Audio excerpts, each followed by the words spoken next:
तो आइए बहुत ही बेहतरीन ढंग से आज हम लोग टीपीएस का फर्स्ट लेक्चर आइए बहुत ही बेहतरीन ढंग से प्रोनाउन का टाइप देखते हैं जो हम लगभग देख चुके हैं। बस 3 टाइप और बचा हुआ है। तो आइए फिर से शुरू करते हैं और मस्त एक इंग्लिश की दुनिया में चलते हैं। आइए देखिए, सबसे पहले हम बताए थे आप कि टाइप ऑफ प्रोनाउन क्या होता है। टाइप ऑफ प्रोनाउन ध्यान से समझिए। तो हमने बताया E P I D R 1 2 2 2 3। ई से बताया emphatic pronoun. Emphatic pronoun pronoun 2 में आपको बताया पोजेसिव प्रोनाउन। पोजेसिव प्रोनाउन और बताया पर्सनल प्रोनाउन। समझ में। फिर आपको बताया इंडेफिनिट प्रोनाउन। प्रोनाउन और बताया इन इंट्रोगेटिव प्रोनाउन। Interrogative pronoun. फिर आपको डी से बताया डेमोन्स्ट्रेटिव स्ट्रेटिव और फिर बताया डिस्ट्रीब्यूटिव।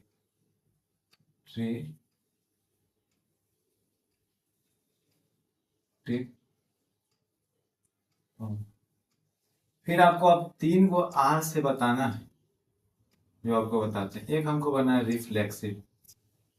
रिफ्लेक्सिव प्रोनाउन जो आज पढ़ना है। Reflexive pronoun, relative pronoun, relative pronoun और रेसिप्रोकल प्रोनाउन। चलिए तो आइए हम बहुत ये हमारा 3 हो गया, ये 4, ये 5, ये 6 7 और ये 8। तो ये 8 हो गया और ये 9 और ये 10। तो टाइप ऑफ प्रोनाउन कितना होते हैं? 10। आया समझ। अब आइए हम एक नंबर यहाँ तक पिछले लेक्चर में पढ़ चुके हैं। तो ये अब हम पढ़ते हैं रिफ्लेक्सिव प्रोनाउन क्या होता है। रिफ्लेक्सिव रिफ्लेक्सिव प्रोनाउन देखिए, रिफ्लेक्सिव प्रोनाउन क्या होता है, ध्यान से सुनिए। रिफ्लेक्सिव प्रोनाउन क्या होता है? That pronoun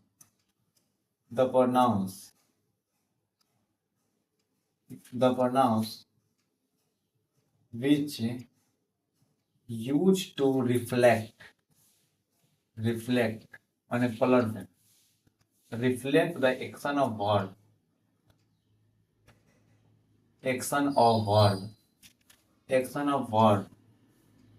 on the subject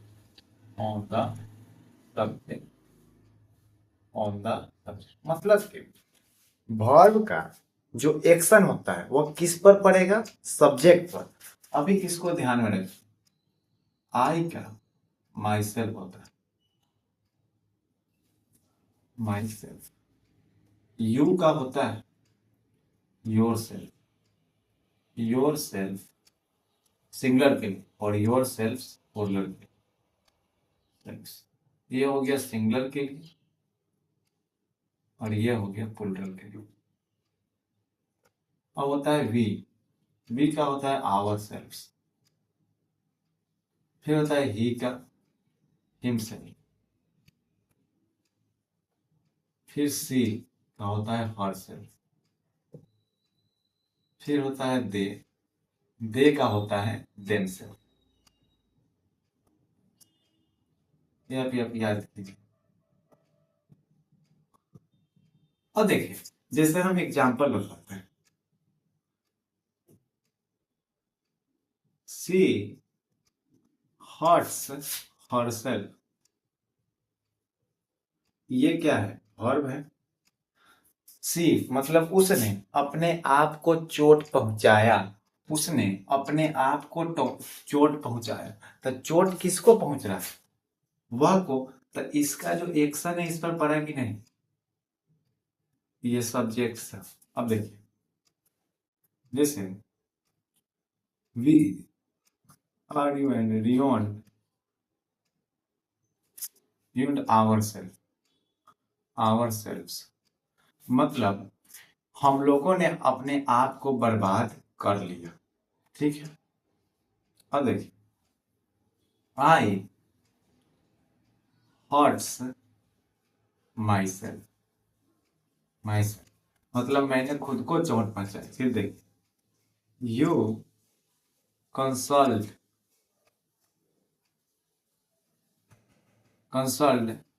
your self मतलब आपने अपने आप को समझाया, मतलब वी आवर सेल्फ। तो इसका एक्शन इसी पर पड़ रहा है, इसीलिए इसको क्या बोलते हैं, रिफ्लेक्सिव प्रोनाउन। रिफ्लेक्सिव प्रोनाउन वो होता है, जैसे देखिए मैं कोई काम करता हूं, कोई काम किए तो उसका काम कहीं हो गया। मैं ऐसे कहा मैं अपने आप को पीटता हूं, तो मेरा जो एक्शन है किस पर पड़ रहा है, मेरे ऊपर ही पड़ रहा है, हम ही पिटा रहे हैं। मैं अपने आप को समझाता हूं, तो मैं समझा तो रानी अपने आप को समझाती है, तो यहाँ पर अपने आप को समझा रहे, तो ये हो गया रिफ्लेक्सिव पढ़ना, मतलब सब्जेक्ट पर ही उसका असर पड़ेगा। जैसे देखो मैंने तुमको 2 झापड़ मारा, तो हम तुमको पीट दिए, लेकिन अब क्या हमने अपने आप को 2 झापड़ मारा, तो जो हमने अपने आप को मारा 2 झापड़, तो ये हो गया रिफ्लेक्सिव प्रोनाउन, जो अपने आप पर पड़ेगा, मतलब जो एक्शन सब्जेक्ट पर पड़े। समझ में? अब सब्जेक्ट किसको कहते हैं नहीं पता होगा तो देखो, सब्जेक्ट में आई, यू, ही, सी, इट, दे, एगो नाम हो जाएगा। समझ में आया? तो आप ऐसे याद रखिए, मार्कर यही वाला है ना। तो देखिए आप यहाँ पर ये याद रखिए कि ये आपको जहां भी दिखेगा ना, इसको आप बोलिएगा reflexive pronoun, reflexive pronoun. Copy में लिख लीजिए जी, हाँ इसको रिफ्लेक्ट, तेज मत बनिए, कॉपी में लिख। देख इसको बोलेंगे रिफ्लेक्सिव प्रोनाउन। आइए हमेशा सब्जेक्ट के मतलब सेंटेंस के लास्ट में आएगा, सेंटेंस के अंत में आए, अंत में आए, तब इसको रिफ्लेक्सिव प्रोनाउन बोलेंगे। आशा करते हैं आपको समझ में आ गया होगा। तो आइए इसको मिटा देते हैं और आगे चलते हैं अपने रिलेटिव प्रोनाउन पर। ठीक है, आइए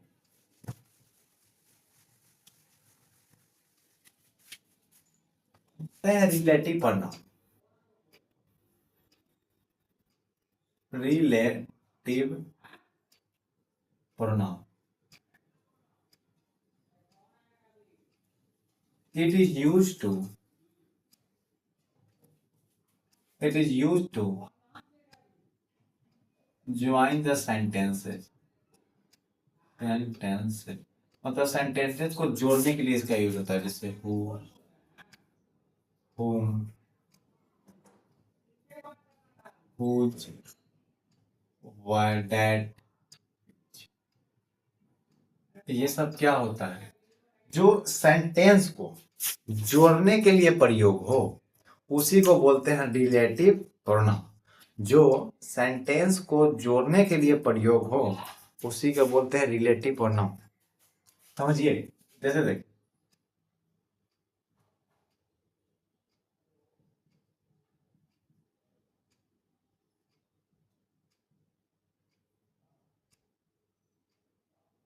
this is a girl who is my girlfriend, माने वह जो लड़की है वह मेरी गर्लफ्रेंड। अब she is a girl who is your wife. देखिए जोड़ रहा है कि नहीं, समझ में? अब देखिए this is red pen, red pen, that is white. आया? तो ये सब देखिए, ये सब जितना सेंटेंस है क्या करना है। अब जैसे देखिए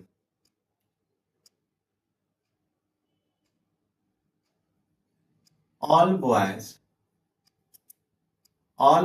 are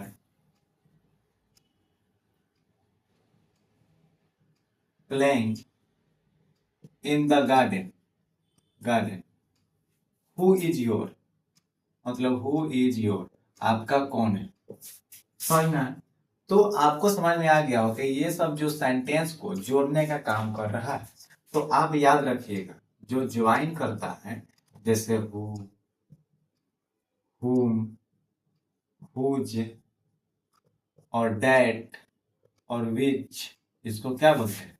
reflexive, relative pronoun, relative pronoun, pronoun. समझ में आया? देखिए अभी दो पर,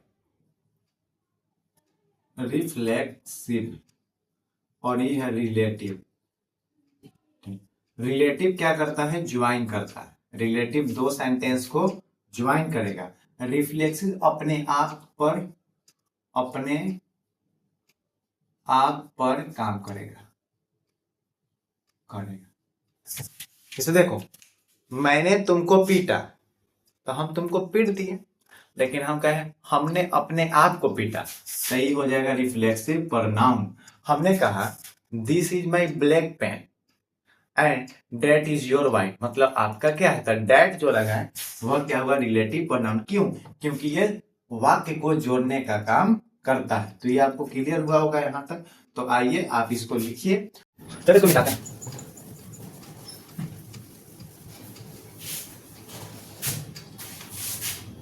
अब आते हैं रेसिप्रोकल प्रोनाउन, सबसे लास्ट और सबसे मजेदार। आइए देखते हैं reciprocal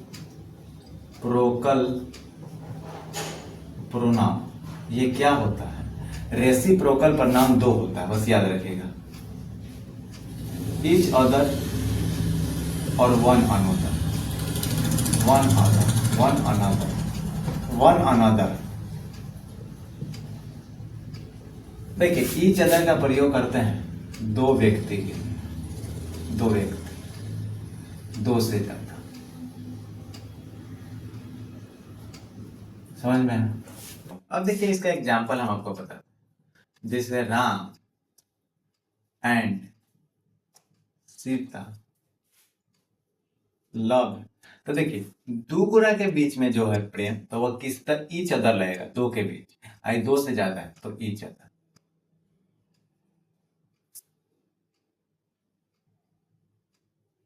members of family, members of family are loving, members of family loves one another. क्यों? क्योंकि वो उसमें दो से ज्यादा है। समझ में आए? इसे देखिए, राम एंड रीता हर्ट्स, मतलब नफरत करती, हर्ट ईच अदर, तो दो है तो ईच अदर। समझ में आए? इसमें हमने यही सीखा कि ईच अदर और वन अनोदर और ईच अदर, ये सब क्या है? रिफ्लेक्सिव प्रोनाउन है। रिफ्लेक्सिव प्रोनाउन में ईच अदर जो होता है दो व्यक्ति के लिए, वन अनोदर जो होता है दो से ज्यादा के लिए। था आपको अब समझ में आ गया होगा कि रेसिप्रोकल प्रोनाउन क्या होता है। रेसिप्रोकल प्रोनाउन होता है बस दो, ईच अदर और वन अनोदर। जब दो व्यक्तियों के लिए लिखते हैं तो ईच अदर, और दो से ज्यादा तो वन अनोदर। ठीक है, तो आइए और अब थोड़ा सा कुछ क्वेश्चन देखेंगे और एक समरी लिखेंगे, और ये प्रोनाउन आज पूरा अच्छी तरह से। चलिए इसको मिटाते हैं और मस्त समरी देखते हैं। आइए इसको आप एकदम जहन में बैठा लीजिएगा। अगर आप आज तक कुछ नहीं सीखे, इसको जरूर सीख के जाइएगा भाई। चलिए सबसे पहले यहाँ पर लिख देते हैं SUMMARY summary.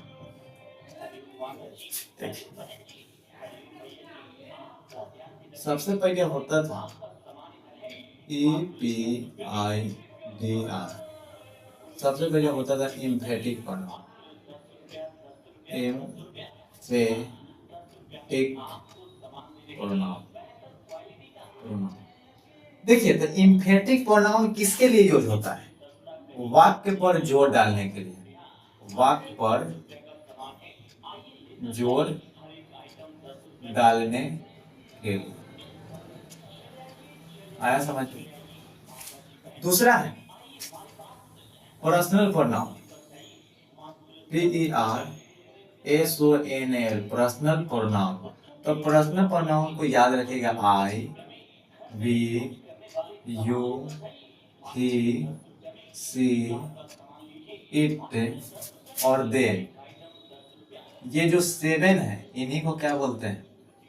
Personal pronoun.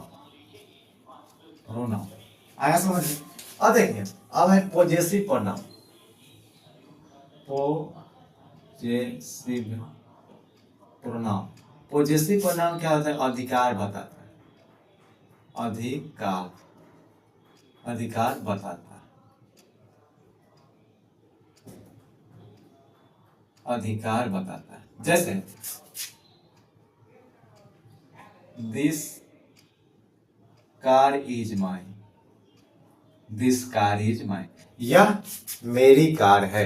This is my marker, यह मेरी। अधिकार बताता। अब आता है indefinite pronoun. Interrogative. Interrogative, interrogative क्या होता है? प्रश्न पूछता है। प्रश्न पूछता है। जैसे what is your name, what is your name. समझ में आया? अब होता है इनडिफिनिट प्रोनाउन। इनडिफिनिट,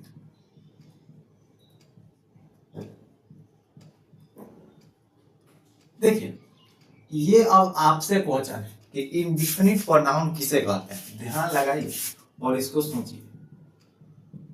ये हमने खाली जगह छोड़ा। इनडिफिनिट प्रोनाउन क्या होता है? और फिर है demonstrative pronoun. Demonstrative pronoun. Demonstrative pronoun होता है पिक आउट। पिक आउट मतलब दिखाना, कोई भी चीज को दिखाना या दर्शाना। दर्शाना, जैसे देखना, this is book, that is car, that is car. आया समझ? अब होता है इसके बाद डिस्ट्रीब्यूटिव। डिस्ट्रीब्यूटिव, डिस्ट्रीब्यूटिव प्रोनाउन क्या होता है? तो देखिए, डिस्ट्रीब्यूटिव मतलब कि बटा हुआ होना चाहिए। जैसे कि प्रत्यक्ष रूप से पता ना, ये भी आप सोचिए। ये सब हम आपको होमवर्क दे रहे हैं कुछ। अब इसके बाद होता है रिफ्लेक्सिव।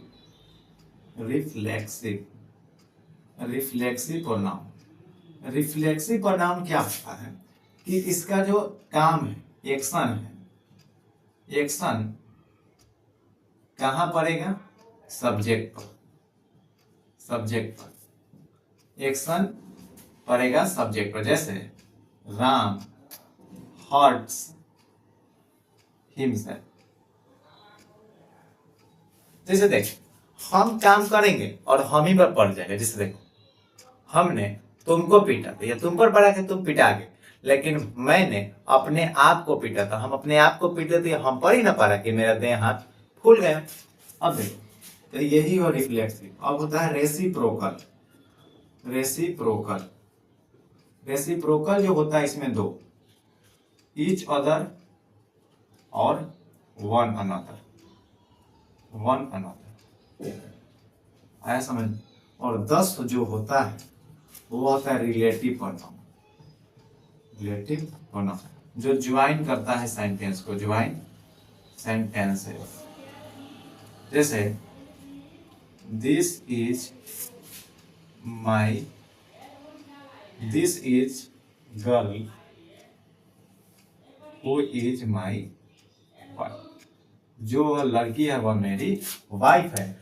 ये दो आपको अपने से कॉपी से खोज के लिखना है, क्योंकि हम भी तो देख कि आप लोग सही में पढ़ते हैं या झूठ मूठ का पढ़ते हैं। और एक और बात, ये जो अभी हमने लिखा है ना, इसको आप कम से कम 3-4 बार अपने से लिखें, मतलब बिना देखे हुए बहुत प्रैक्टिस करें। ये सब आना बहुत जरूरी है, नहीं आएगा किसी का भी नहीं। ठीक है, तो अब क्या करते हैं कि इस क्लास को यहीं पर समाप्त करते हैं। ऐसे भी गर्मी बहुत ज़्यादा है और अभी आप लोगों से हम थोड़ी बात करेंगे 2-3 मिनट। तो कुछ कहना है तो कमेंट में कहिए। ऐसे मेरे पास मार्कर है। और देखिए देखिए जीवन में क्या है ना, ऑलवेज स्माइल करते रहे, हम यही करते। इसको थोड़ा मिटाइए।